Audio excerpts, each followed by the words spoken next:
Nanindigan ang National Security Council na mayroon silang solid na kaso kontra kay Deng Yuanqing, ang Chinese national na nahuli sa alegasyon ng espionage o pang-espiya sa military camps at airports ng Pilipinas.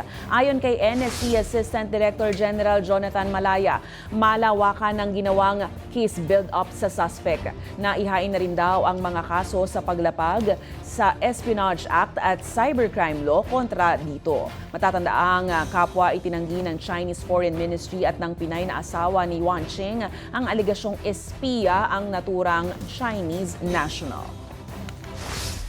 Hindi naman ito one-day operation. So nakita natin yung galaw niya, nakita natin na pinuntahan niya yung mga lugar na kahina-hinala and places of significant military importance to us, significant strategic locations which pinuntahan niya, nag-surveillance siya doon.